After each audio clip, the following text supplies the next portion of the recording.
Generalise का मतलब ये होता है, जनरलाइज का मतलब ये होता है कि आपकी जो डेफिशिएंसी सिम्टम है वो ओवरऑल जो है फैली हुई है थ्रू आउट द प्लांट, ठीक है, उस पूरे प्लांट के अंदर फैली हुई है। लोकलाइज का मतलब ये होता है कि एक मखसूस टहनी के ऊपर हो सकती है, उस टहनी के अंदर एक मखसूस पत्ते के ऊपर हो सकती है, और पत्ते के ऊपर एक मखसूस एरिया में हो सकती है। जैसे हमने कल पढ़ा था कि अगर एजिस से रेडनिंग हो रही है तो वो किसकी डेफिशिएंसी सिम्टम है? वो आपकी डेफिशिएंसी सिम्टम है फास्फोरस की। ठीक है, अगर पूरा पत्ता ही लाल पड़ जाता है तो वो डेफिशिएंसी सिम्टम है आपकी मैग्नीशियम की। तो लोकलाइज का मतलब क्या है कि स्पेसिफिक पार्ट हो रहा है, पत्ते जो हैं वो कोनों से, एजिस से जो है वो रेड हो रहे हैं, तो इसका मतलब है कि भाई लोकलाइज्ड रेडनिंग हो रही है, पूरा पत्ता लाल नहीं हुआ, पूरा प्लांट लाल नहीं हुआ, सिर्फ पत्ते जो हैं वो साइड से रेड पड़ गए। अगर कोई भी deficiency symptom through out the plant body या किसी भी प्लांट पार्ट में फैला हुआ हो तो उसको हम कहते हैं जनरलाइज्ड। और अगर लोकलाइज्ड उसका उल्टा है, लोकलाइज्ड में कोई स्पेसिफिक पार्ट या फिर स्पेसिफिक पार्ट के अंदर स्पेसिफिक जगह जो है वो अफेक्ट होती है। तो ऐसी जो है वो डेफिशिएंसी को हम कहते हैं कि भाई लोकलाइज्ड क्लोरोसिस है। जैसे हम कह रहे थे इंटरवीनल क्लोरोसिस, यानी कि जो दो वीन्स हैं प्लांट की, उनके दरमियान क्लोरोसिस हो रही है। अब ये क्या है? ये लोकलाइज्ड है। Chlorosis on the leaf, leaf chlorosis हो गई है, इसका मतलब ये है कि पूरा पत्ता पीला पड़ गया है, तो ये जनरलाइज्ड है। तो इन चीजों को भी आपको समझने की जरूरत है कि भाई जनरलाइज्ड का मतलब ये होता है कि जो डेफिशिएंसी सिम्टम है आपका, वो आपकी through out the plant body जो है वो फैला हुआ है, तो उसको हम कहेंगे जनरलाइज। और लोकलाइज का मतलब है किसी एक पत्ते के ऊपर नजर आई है, या उस पत्ते के अंदर एजिस के ऊपर नजर आई है, बीच में नजर आ रही है, तो ऐसे सिम्टम को हम कहते हैं लोकलाइज्ड। आई होप कि ये आपको जो है वो क्लियर हो गया होगा। ये तीन स्लाइड्स जो हैं वो कल मैंने मिस की थी। Now I am moving towards the next lecture, that is lecture number 5। अब मैं कोशिश करता हूँ, अल्लाह खैर करे, दुआ करना कि इस लैपटॉप को कुछ हो ना जाए। मुझे खुद डर लग रहा है कि मैं इसको स्लाइड शो में कवर करूँ या नहीं करूँ। So I am hoping for the best. अगर कहीं पर अटक जाऊं तो समझ जाना कि भाई कोई टेक्निकल इशू जो है वो दोबारा होगी। सो आज की जो हमारी जय भाई, ओके मैं जी, आपके साथ कनेक्ट हो चुका हूँ अभी। Sorry for okay, thank you, interrupt. Thank you. So आज का जो हमारा लेक्चर है वो है फर्टिलाइजर्स के ऊपर। ठीक है, फर्टिलाइजर्स जो है वो एग्रीकल्चर की लैंग्वेज में एक बहुत इंपॉर्टेंट जो है वो कमोडिटी है, जिसके लिए मैं अब ये कहूँ कि भाई agriculture without fertilisers is not possible, तो ये बिल्कुल सही होगा। आजकल की जो एग्रीकल्चर है हमारी, वो फर्टिलाइजर्स के बगैर मुमकिन ही नहीं है, कहीं पर जय भी भाई, आप चले जाएं। ओके सॉरी जी, डिस्टरबेंस के लिए। आपकी स्लाइड्स हमें शो नहीं हो रही है, वो पिछले वाले लेक्चर की आ रही हैं। अच्छा, जी जी। माँ बियर क्या तो हाँ अजय भाई, जी जी, ओके आनी। Okay, thank you, thank you for the correction. तो फर्टिलाइजर्स के बारे में जो है वो आज हमने जो है वो डिस्कस करना है कि भाई फर्टिलाइजर्स क्या चीज़ें होती हैं, कौन कौन से फर्टिलाइजर्स पाकिस्तान में अवेलेबल है, कौन सा फर्टिलाइजर किस चीज़ के लिए यूज़ किया जाता है, उसकी टाइप्स क्या हैं, उनके करेक्टरिस्टिक्स क्या हैं। और मैं कोशिश करूंगा कि जो हमारे मेजर फर्टिलाइजर्स हैं उनकी जो प्रिपरेशन है या उनकी जो फार्मूलेशन है वो भी मैं आपको जो है वो इन डिटेल जो है वो समझा सकूं। तो अगर हम बात करें फर्टिलाइजर की, तो फर्टिलाइजर से पहले मैं आपसे जो है वो कुछ डिस्कस करना चाहूंगा। आपने सुना होगा कि भाई ग्रीन रेवोल्यूशन आया तो ये हो गया, ग्रीन रेवोल्यूशन आया तो ये हो गया। हम अक्सर जब अपने गाँव में जाते हैं या पुराने लोगों से मिलते हैं तो वो हमें बड़ा जो है वो सुना रहे होते हैं कि भाई आप साइंसदान लोगों ने पता नहीं क्या कर दिया है, जब से ये साइंटिस्ट आए हैं इन्होंने हमारे बीज गायब कर दिए, इन्होंने हमें जहर के ऊपर जो है वो आदी कर दिया, इन्होंने फर्टिलाइजर लेकर आ गए, अब ना हमारे वो बीज रहे हैं ना हमारे खानों में ताकत रही है, हम जहर खा रहे होते हैं, एक्स वाई जेड कुछ भी है।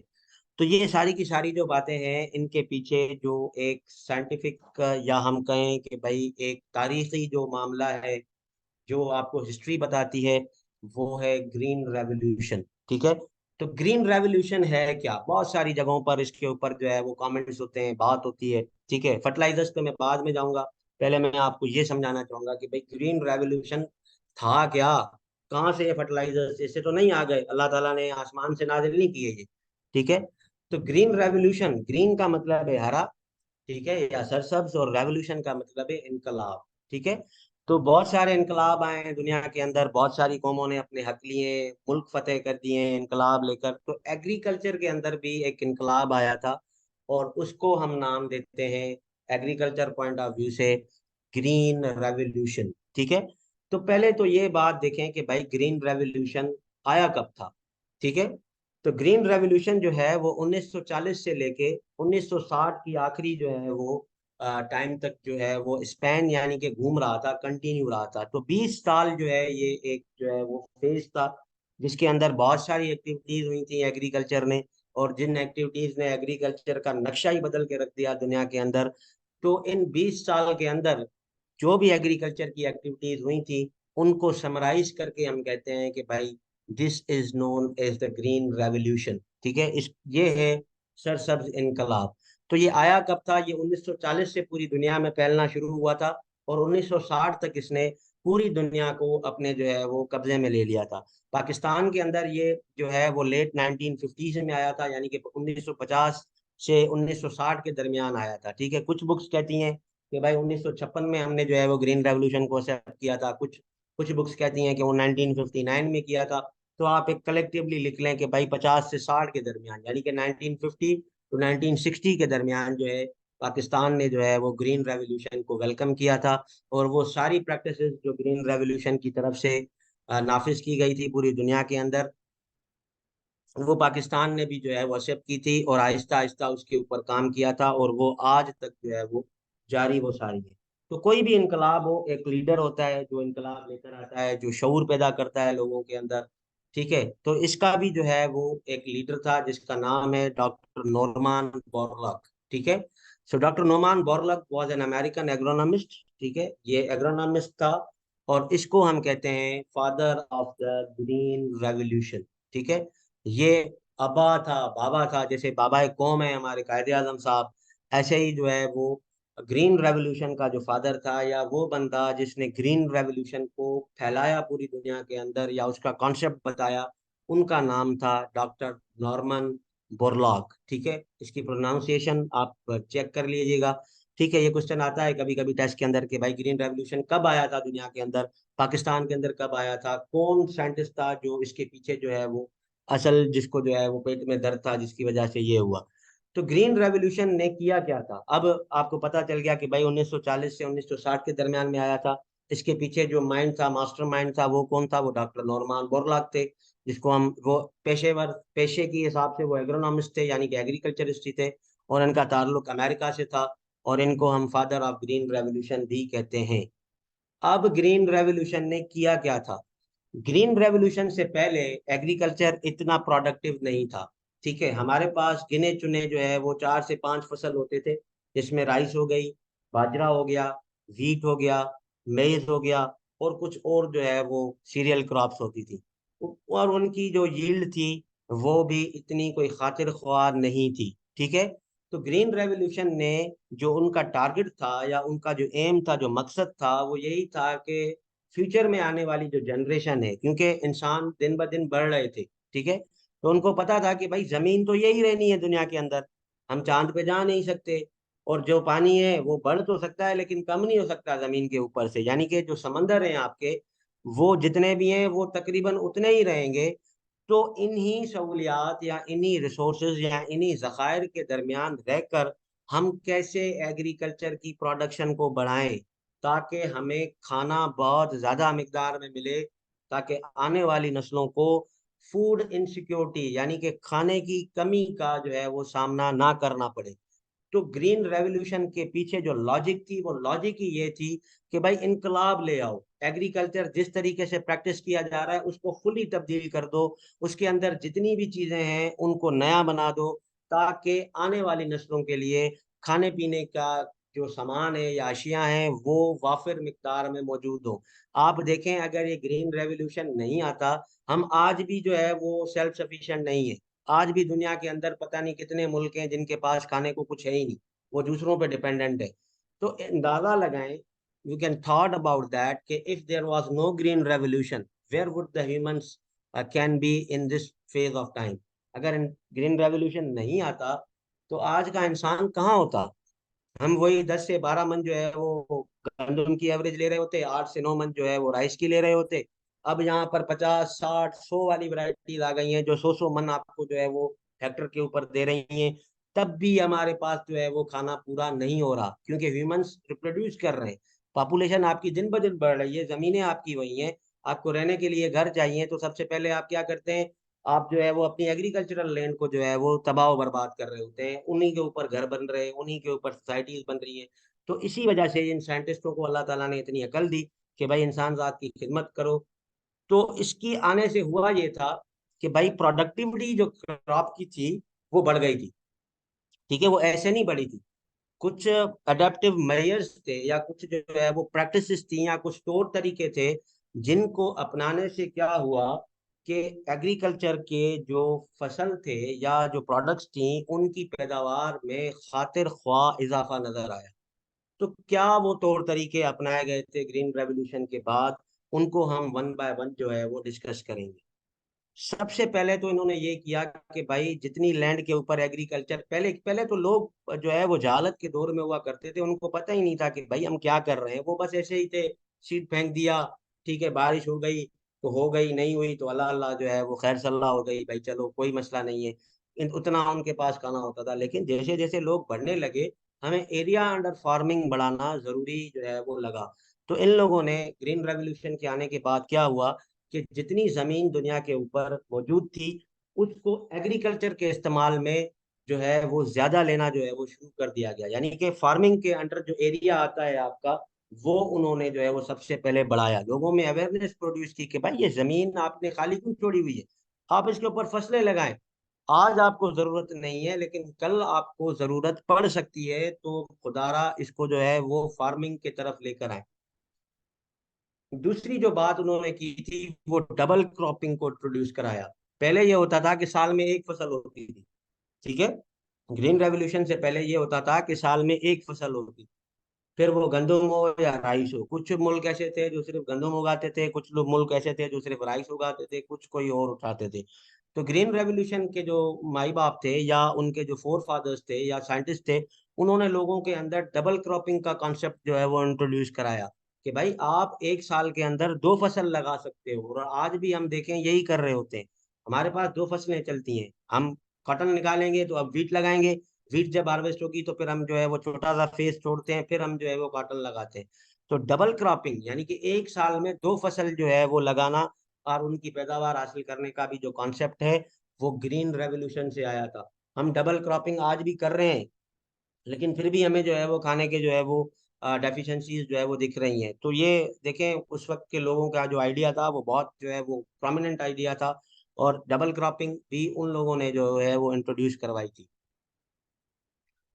हाँ, तीसरी जो बात है वो थी HYV ऑफ सीड्स। ठीक है, HYV का मतलब होता है हाई यील्डिंग वराइटीज। ठीक है, अब मैं अपने पॉइंट पे आ रहा हूँ कि ये जो पुराने दौर के लोग हैं ये कहते हैं कि भाई हाइब्रिड लेकर आए हैं साइंसदान, पागल हैं, बीज ही पता नहीं क्या है, इसमें ताकत नहीं है, इसमें ये नहीं है। तो जो हमारे पास अरसा दराज से चलने वाली जो वराइटीज थी उनका पोटेंशियल खत्म हो गया था। उनका जितना पोटेंशियल था अगर हम उसी पे ही स्टक रहते, उसी पे ही रुके रहते कि भाई 15 मन दे रही है ओके, 10 मन दे रही है ओके, ठीक है, तो उस वक्त के लोगों को तो शायद परेशानी नहीं होती, लेकिन आज हमारे लिए बहुत बड़ी मुसीबत होती। तो ग्रीन रेवोल्यूशन का जो तीसरा मेजर स्टेप था, इन लोगों ने ट्रांसजेनिक ब्रीडिंग को इंट्रोड्यूस करवाया। ठीक है, ब्रीडिंग फॉर जो है वो हाई यील्डिंग वराइटीज को उन्होंने किया, इन्होंने ब्रीडिंग की उन वराइटीज के लिए जो ज्यादा से ज्यादा पैदावार दे सकती थी। इसमें फिर हाइब्रिड्स भी आए, हाइब्रिड्स तो बाद में आए हैं लेकिन हाई यील्डिंग वराइटीज भी आई। ठीक है, तो ये जो वराइटीज आपको नजर आती हैं जो लोकल है हमारे पास ओपी, जिनको हम ओपन पोलिनेटेड कहते हैं, कि भाई उनके कद उन्होंने छोटे कर दिए, ठीक है, उनकी पैदावार बढ़ा दी, उनके अंदर जो ग्रासी स्ट्रक्चर्स थे उनमें कमी आ गई, उनके अंदर नंबर ऑफ ग्रेन्स जो है वो बढ़ना शुरू हो गए। तो ये ऐसे नहीं हुआ, ठीक है ना, इसके पीछे एक बहुत बड़ी साइंस है, और उन्होंने ट्रांसजेनिक ब्रीडिंग को जो है वो यूज किया।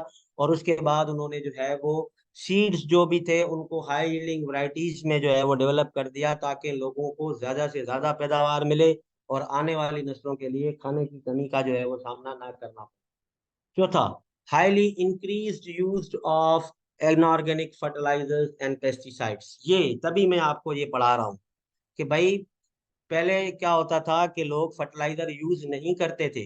तो आपका क्वेश्चन ये होगा कि सर फिर एग्रीकल्चर कैसे होता था? तो पहले लोग क्या करते थे, उनके पास जानवर हुआ करते थे, और वो जानवर क्या करते थे, अपने खेतों में चरने के लिए छोड़ते थे। अब वो जानवर जो है वो खेत में जब चर रहा होता था तो वो अपना वेस्ट भी जो है वो उस जमीनों के अंदर डालता था। ठीक है। तो वो वेस्ट भी क्या है, वो वेस्ट भी as a source of fertiliser है, लेकिन वो ऑर्गेनिक फर्टिलाइजर है। ठीक है। तो हम ये आगे पढ़ेंगे। तो हम साइंसदानों ने ये फील किया कि भाई ये जो गोबर है या जानवर जो है वो इतने सारे तो नहीं है कि हम हर फील्ड के अंदर छोड़ते रहेंगे दुनिया के अंदर। फिर उन्होंने क्या किया, इनऑर्गेनिक या केमिकल या सिंथेटिक, तीनों एक ही टर्म है। ठीक है। कुछ लोग इसको सिंथेटिक फर्टिलाइजर्स कहते हैं, कुछ लोग इसको इनऑर्गेनिक फर्टिलाइजर्स कहते हैं, कुछ लोग इसको केमिकल फर्टिलाइजर्स कहते हैं। ठीक है।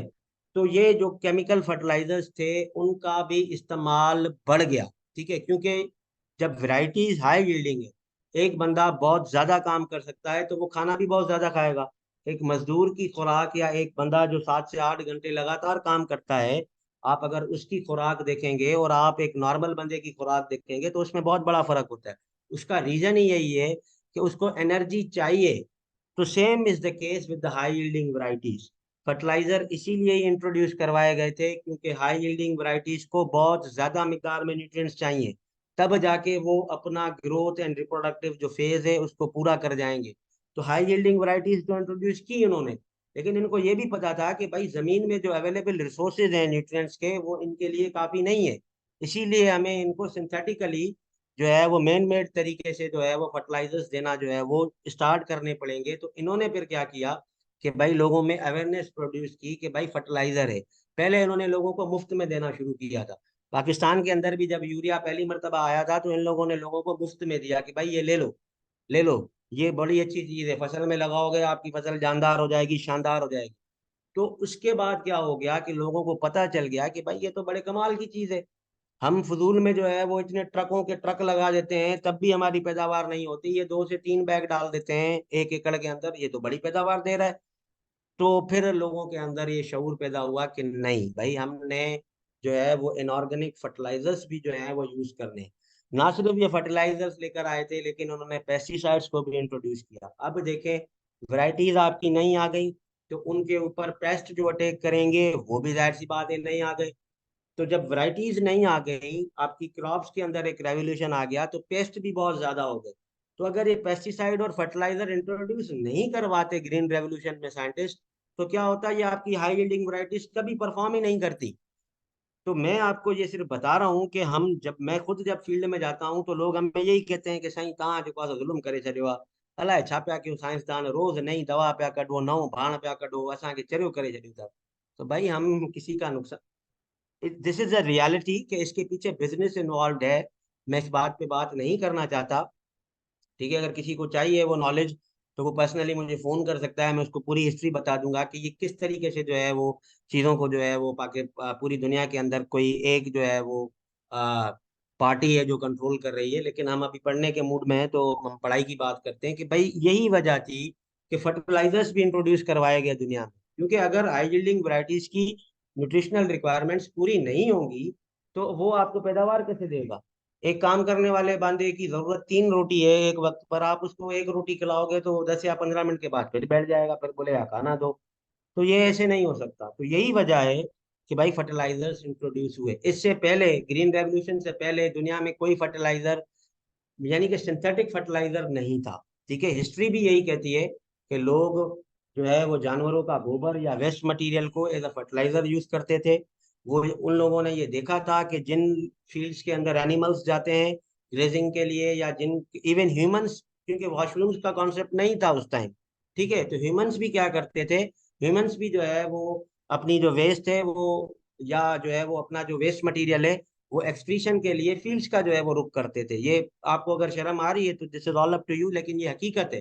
पहले जब जो है वो जब लोगों के पास सैनिटरी मेजर्स या इतनी नॉलेज नहीं थी तो वो ये खेतों वेतों में जाके जो है वो अपना वेस्ट जो है वो डंप ऑफ करते थे। तो ये वेस्ट में भी तो न्यूट्रिएंट्स हैं, वो ही न्यूट्रिएंट्स जब आप क्रॉप्स को कल्टीवेट करते थे तो आपको मिल जाते थे। तो यही वजह है कि हाईली इंक्रीज्ड यूज हुआ नाइट्रोजनस फर्टिलाइजर्स का और पेस्टिसाइड्स का। उसके बाद क्या किया इन लोगों ने कि एरिगेशन की फैसिलिटीज को भी इम्प्रूव किया। इनको पता था कि दुनिया के अंदर आगे चल के पानी की बहुत बड़ी जंग होने वाली है। तो पहले तो ये होता था कि बाबा फ्लड करो, ठीक है, चैनल खोल दिया, ओ भाई तरो तार हो गई आपकी जमीन। पता ही नहीं है कि इसको कितना पानी देना है कितना नहीं देना है। तो राइस को भी उतना पानी दे देते थे, किसी बाग को भी उतना पानी दे देते थे। चैनल्स हमारे कच्चे हुआ करते थे, ठीक है ना, मट्टी के जो है वो कैनाल्स हुआ करते थे। फिर इन्होंने क्या किया, एरिगेशन को इम्प्रूव किया। इन्होंने ये कहा कि भाई नहीं, आपका सीपेज लॉस बहुत ज्यादा है, आपका पानी एवापोरेशन लॉस बहुत ज्यादा है, आप इनको पक्के करवाओ। पक्के जब करवाओगे तो आपके नियर बाय फील्ड्स के जो लॉसेज हैं वो नहीं होंगे।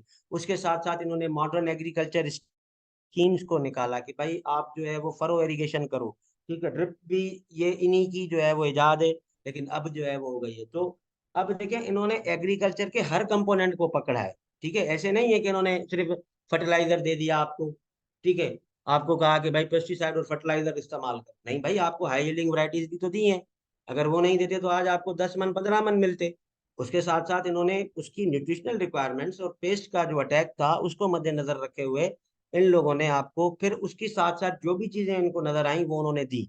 फिर उन्होंने क्या किया कि भाई पानी भी तो चाहिए होगा हमारी क्रॉप्स को, तो ऐसे जो लोग पहले जो है वो पागलों की तरह इरिगेशन देते थे, उनसे तो ये काम होना नहीं था। फिर इन्होंने क्या किया कि इरिगेशन की भी फैसिलिटीज को भी जो है वो इम्प्रूव किया। And at the end of the day इन्होंने जो है वो फार्म के ऊपर जो मशीनरी यूज होती है, इससे पहले क्या होता था, हम आज भी अपने गांव में चले जाएं तो वो दो बैल के पीछे जो है वो हल बांध के जो है वो जमीन में हल चला रहे होते हैं, ठीक है। अब उसको 1 एकड़ करने के लिए 2 से 3 दिन लगते थे। बैल बेचारे चल चल के जो है वो थक जाते थे, उसके पीछे एक बंदा भी भाग रहा होता था, ठीक है। तो ये कितनी जो है वो ट्रेडिशनल एग्रीकल्चर जो है वो पुरानी हो गई, ठीक है। अभी भी हो रहा है ऐसा, थर के अंदर भी आप जाएंगे आज भी तो क्या कैमल ड्रॉन या फिर काउ ड्रॉन जो है वो आपके क्लोज है, ठीक है। तो आप आज भी लोग हैं उसी दुनिया के अंदर, लेकिन इन्होंने फार्म के इम्प्लीमेंट्स को भी इम्प्रूव किया, मशीनरी को इंट्रोड्यूस किया कि भाई मशीन से काम करो, जो काम आप एक दिन में करते हो मशीन उसको आधे दिन में कर लेगी। और क्रॉप को बचाने के प्रोटेक्शन मेजर्स को भी जो है वो इन लोगों ने इम्प्रूव किया। तो दिस वाज द जो है वो ग्रीन रेवोल्यूशन। सरसब्ज इनकलाब के आने के पीछे जो लॉजिक था वो यही था कि भाई बढ़ती हुई आबादी की ग़िज़ाई ज़रूरियात या खाने पीने की ज़रूरियात को पूरा करने के लिए क्यों ना हम एग्रीकल्चर में वो सारी चीज़ें लाएं जो कि आगे चल के आने वाली नस्लों को बहुत फ़ायदा दे। इसी वजह से ये ग्रीन रेवोल्यूशन आया था। इन्होंने सारी चीज़ें जो है वो लोगों को प्रोवाइड की, नए वैरायटीज डेवलप की। उसके बाद इन्होंने कहा कि भाई ये फर्टिलाइजर भी ले लो, लोगों को इरिगेशन इंप्रूव करने के तरीके बताए, फार्म्स के ऊपर मशीनरी जो है वो करने के जो है वो तरीके बताए। तो ये it was a complete introduction about the green revolution, कि ग्रीन रेवोल्यूशन क्या था। आपसे इंटरव्यू में भी पूछा जा सकता है कि भाई what was the green revolution, क्या हुआ था, ठीक है। अगर आप जैसे क्वेश्चन हो रहा था कि भाई कि सर अगर सब्जेक्टिव आ जाता है तो हम क्या करेंगे, तो आप लिख सकते हैं इनके ऊपर।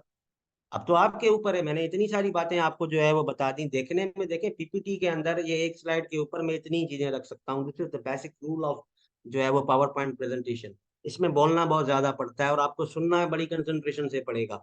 तो अगर आपको ऐसे आ जाता है, लेट सपोज कि भाई बेनिफिट्स एंड जो है वो डीमेरिट्स ऑफ ग्रीन रेवोल्यूशन, तो आप लिख सकते हैं कि भाई ग्रीन रेवोल्यूशन कब आया था, कौन उसके पीछे था, क्यों आया, क्या क्या उसके अंदर प्रैक्टिसेस हुई, और आजकल के एग्रीकल्चर को अगर हम देखें तो उसके कितने फायदे हो रहे हैं हमें। अगर ये नहीं आता तो हम कहाँ पर खड़े होते। So this is all about the practice, ठीक है। आप पहले इसको प्रैक्टिस करें, इसको समझें, और उसके बाद इसके ऊपर खुद ही नोट्स बना के जो है वो लिखना शुरू करें। अब हम आते हैं अपने मेजर टॉपिक के ऊपर कि भाई what is a fertiliser. Fertilisers के ऊपर बात हो रही है। मैंने आपको बता दिया कि भाई फर्टिलाइजर्स जो हैं वो दुनिया के अंदर इसीलिए जरूरी समझे गए। पहले तो लोगों को पता ही नहीं होता था ना, वो बस इनको ये पता होता था कि हाँ भाई वेस्ट पड़ा हुआ है, जानवरों का, इंसानों का, दूसरी चीजों का, ठीक है, हम अल्लाह के आसरे पे जो है वो अपना बीज जो है वो सो कर देते हैं। बारिश हुई तो फसल हो जाएगी, नहीं हुई तो ठीक है, पुराना जो पड़ा हुआ है वो खा लेंगे, ठीक है। तो फर्टिलाइजर क्या है, ठीक है।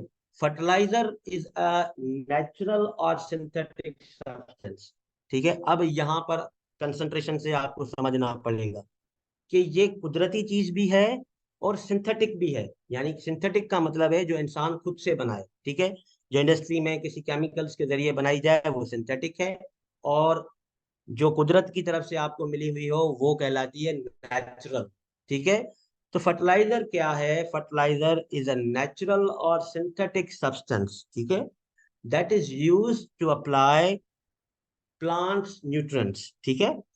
अब क्या होता है, फर्टिलाइजर जो है या तो कुदरती कोई चीज है या इंसान की बनाई हुई चीज है, जो कि जमीन में डाली जाती है या डायरेक्टली प्लांट्स के ऊपर डाली जाती है। ठीक है। जमीन में डाली जाती है, इसका मतलब ये है कि सॉइल एप्लीकेशन करते हैं आप उसकी, और प्लांट्स के ऊपर अगर डायरेक्टली डाली जाती है तो इसका मतलब ये है कि फोलियर करते हैं, आप स्प्रे करते हैं किसी भी फर्टिलाइजर का। तो दोनों तरीके से आप इसको इस्तेमाल करते हैं। इनको इस्तेमाल क्यों किया जाता है? इनको इस्तेमाल इसीलिए किया जाता है ताकि आपके प्लांट्स की ग्रोथ और पैदावार को बढ़ाया जा सके, उनको बेहतर कर किया जा सके। तो फर्टिलाइजर, क्वेश्चन आ सकता है कि भाई फर्टिलाइजर इज केमिकल और नेचुरल इन नेचर। ठीक है। अब आप क्या कहेंगे? आप ये कहा जाएगा कि भाई ये बोथ होगा। ठीक है। तो फर्टिलाइजर्स जो हैं वो नेचुरल भी हैं और सिंथेटिक भी हैं दोनों। आगे हम जाके इसको पढ़ेंगे कि भाई नेचुरल कैसे हैं और सिंथेटिक हैं तो क्यों हैं। ठीक है। अब फर्टिलाइजर्स के अंदर जो है, फर्टिलाइजर्स आमतौर पर जो किसान हैं हमारे, उनकी तरफ से डेली बेसिस पे यूज किए जाते हैं ताकि वो अपनी जो है वो यील्ड्स या पैदावार को जो है वो बढ़ा सके। अब इसके अंदर होता क्या है? बेसिकली फर्टिलाइजर के अंदर आपके प्लांट न्यूट्रिएंट्स होते हैं। ठीक है। जो न्यूट्रिएंट्स हम पहले पढ़कर आए, उनके रोल्स हमने पढ़ लिए, उन न्यूट्रिएंट्स का काम पढ़ लिया। अब आप ये समझिए, देखें मैं आपको एक सिस्टमेटिक वे में चला रहा हूँ। पहले मैंने आपको न्यूट्रिएंट्स पढ़ाए, ठीक है, फिर मैंने आपको उनके रोल्स पढ़ाए कि भाई ये उनके रोल्स होते हैं, फिर मैंने आपको उनकी डेफिशिएंसी पढ़ाई कि भाई अगर ये रोल्स प्ले तो करते हैं, अगर ये इनकी कमी वाक़ई हो जाए किसी फसल के अंदर तो ये क्या सिम्टम्स शो करेंगे। अब आप ये समझें कि अगर आपके पास किसी न्यूट्रिएंट की कमी आ गई है, इसका मतलब ये है कि आपकी सॉइल के अंदर वो चीज़ इतनी मिकदार में नहीं है कि आपके प्लांट की ज़रूरत को पूरा कर सके। तो कैसे करेंगे आप? तो फर्टिलाइजर के थ्रू आप इसकी जो है वो पैदावार जो रिक्वायरमेंट है या ज़रूरत है उसको पूरा करेंगे। तो फर्टिलाइजर दोनों तरीके के हैं, फार्मर्स बहुत यूज करते हैं, अब तो बहुत कॉमन हो गए हैं, बच्चे बच्चे को पता है कि फर्टिलाइजर क्या होते हैं। ठीक है। अब हम बात करेंगे कि भाई फर्टिलाइजर की कितनी टाइप्स होती हैं। और पहली जो हम क्लासिफिकेशन कर रहे हैं फर्टिलाइजर्स की, वो है उनकी नेचर के हिसाब से कि भाई उनकी तबीयत कैसी है। ठीक है। तो सबसे पहले जो आते हैं वो आते हैं ऑर्गेनिक फर्टिलाइजर्स। ठीक है। ऑर्गेनिक जो फर्टिलाइजर्स होते हैं, टर्म ऑर्गेनिक जहां पर भी आ जाए याद रखें इसका मतलब है नेचुरल, इसका ताल्लुक किसी जिंदा चीज से होगा। ठीक है। सो ऑर्गेनिक जहां पर भी आ जाए तो वहां पर आप समझ जाना कि इसका ताल्लुक जो है वो किसी लिविंग ऑर्गेनिज्म से होगा या लिविंग थिंग से होगा। तो नेचुरल फर्टिलाइजर्स या ऑर्गेनिक फर्टिलाइजर्स वो फर्टिलाइजर्स होते हैं जो कि प्लांट्स और एनिमल्स के तरफ से आते हैं। ठीक है। वो फर्टिलाइजर्स जिनका हुसूल या जिनका मिलना प्लांट्स और एनिमल से वाबस्ता हो, उन फर्टिलाइजर्स को हम कहते हैं ऑर्गेनिक फर्टिलाइजर या फिर नेचुरल फर्टिलाइजर्स। अब देखें नेचुरल वाली बात आ गई। ठीक है। क्या क्या चीजें इसके अंदर आती हैं वो हम आगे पढ़ेंगे। ठीक है। अब ऑर्गेनिक फर्टिलाइजर्स का काम क्या होता है? ऑर्गेनिक फर्टिलाइजर्स ना सिर्फ आपके प्लांट्स को सिर्फ उनके ज़रूरत के मुताबिक न्यूट्रिएंट्स प्रोवाइड करते हैं, बल्कि उसके साथ साथ ये आपकी ज़मीन के अंदर जो ऑर्गेनिक मैटर होता है उसको भी बढ़ाते हैं। माइक्रोब्स जो अंदर बैठे हुए हैं, जो बहुत सारे काम काज कर रहे होते हैं, डिकम्पोजिशन कर रहे होते हैं, न्यूट्रिएंट की असेमिलेशन कर रहे होते हैं, नाइट्रोजन फिक्सेशन कर रहे होते हैं, वो भी इसके अंदर पड़ा हुआ होता है। सॉरी, उनको भी ये बढ़ाता है। और उसके साथ साथ आपकी जो सॉइल है उसकी फिजिकल और केमिकल जो प्रॉपर्टीज हैं उनको भी बेहतर करता है। याद रखें, ऑर्गेनिक फर्टिलाइजर सॉइल की हेल्थ को इम्प्रूव कर सकते हैं। ठीक है। उसको बेहतर बना सकते हैं, उसकी जो कैरेक्टरिस्टिक्स हैं या खसूसियात हैं उसको बढ़ा सकते हैं। ठीक है। और क्योंकि ये नेचुरल हैं तो इनका ताल्लुक प्लांट या फिर एनिमल से होता है। ठीक है। अब इसके अंदर कौन कौन सी चीजें आती हैं? इसके अंदर जो सबसे पहले आता है वो आता है फार्म यार्ड मैन्योर, यानी कि गोबर। ठीक है। जानवरों का जो गोबर होता है उसको हम कहते हैं फार्म यार्ड मैन्योर। सिंधी में इनके चवंदा आहियूं वथाण जो भाण। ठीक है। वथाण का मतलब होता है जो बाड़ा होता है। ठीक है। तो आपके बाड़े के अंदर जो मेन्योर आपको मिलता है उसको हम कहते हैं फार्म यार्ड मेन्योर। ये जो ऊपर वाली तस्वीर है ये आप देख रहे हैं। अब फार्म यार्ड मेन्योर भी एज अ फर्टिलाइजर यूज हो सकता है, आज भी दुनिया कर रही है। ठीक है। ऑर्गेनिक फर्टिलाइजर्स मैंने आपको कहा कि ये नेचुरल है। अब कोई इंसान तो नहीं बना सकता ना फार्म यार्ड मेन्योर। आप गोबर बना सकते हैं अपने हाथों से? This is not possible. ये अल्लाह ताला की तरफ से एक नेचुरल फिनोमेना है कि भाई गाय या भैंस या बकरी या भेड़ जो भी है वो घास फूस खाती है, तो उसके अंदर जो न्यूट्रिएंट्स होते हैं वो उसकी बॉडी में एसिमिलेट हो जाते हैं, और बाकी जो उसका वेस्ट मटेरियल है वो मेन्योर की शक्ल में बाहर आता है। अब ये मेन्योर ऐसे गोबर नहीं है, इस गोबर के अंदर भी न्यूट्रिएंट्स मौजूद हैं।